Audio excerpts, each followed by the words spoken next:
el día 4 de enero de 2021, de este año, que el gobierno mexicano ofrecía asilo político a Julian Assange, el periodista australiano, que como todos sabemos es el creador de Wikileaks, y que en esta coyuntura tan especial de pandemia, el gobierno mexicano le ofrecía el asilo político a este personaje, a este que ya se ha convertido en un personaje. Esta posición, esta actitud del gobierno mexicano no hace sino refrendar toda una tradición que ha venido realizando la política exterior mexicana a lo largo del siglo XX. Uno de los, quizás, de los primeros asuntos que tienen que ver con esta posición del gobierno mexicano ante la defensa de los derechos humanos de diferentes luchadores políticos tendría que ver no necesariamente con un asilo, pero sí con una cuestión que tuvo que ver con la llegada de Augusto César Sandino a finales de los años 20, el líder nicaragüense que estuvo en México y que pues tuvo un impacto importante en la opinión pública mexicana. Otro caso importante tiene que ver con la llegada de León Trotsky a México en 1937, cuando el gobierno de Lázaro Cárdenas le ofreció asilo político a este destacado intelectual soviético que llegó a México en 1937 y estuvo en nuestro país hasta agosto de 1940, cuando es asesinado en Coyoacán. Un caso más también importante que tiene que ver con esta postura del gobierno mexicano se dio en junio de 1954, cuando llegó a México también asilado el expresidente guatemalteco Jacobo Arbenz.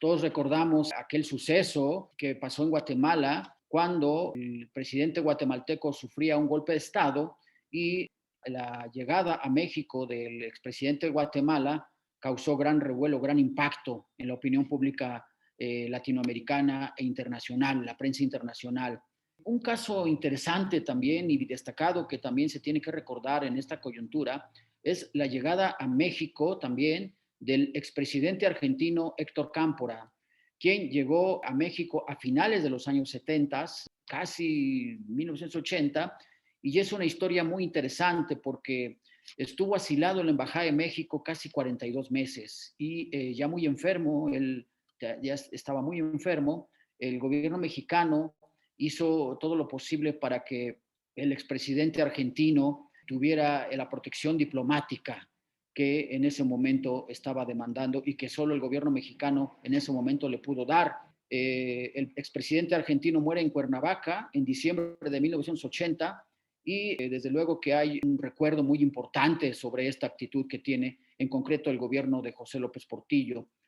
Recientemente, para no ir tan lejos, el gobierno mexicano también apoyó diplomáticamente al expresidente boliviano Evo Morales, quien llegó a México en noviembre de 2019 y estuvo por un lapso de unos meses en México para después proseguir su exilio en Argentina. Esta posición, esta actitud que ha tenido el gobierno mexicano en diferentes pasajes de la historia política de diversos personajes, pues se relaciona con esta actitud de ofrecer asilo diplomático a Julian Assange muy recientemente. Y bueno, pues hasta ahora se ha mantenido esta posición, no sabemos qué va a pasar, pero lo que sí sabemos es que hay una serie de eventos en donde se puede seguir la tradición de asilo, como la exposición Pasajes de México frente al mundo, que recientemente ha coordinado el acervo histórico diplomático de la Secretaría de Relaciones Exteriores y en donde hay diferentes pasajes que se dedican al asilo, a la migración y al exilio. Muchas gracias por su atención y seguimos adelante con las actividades del asilo, el exilio. Hasta luego.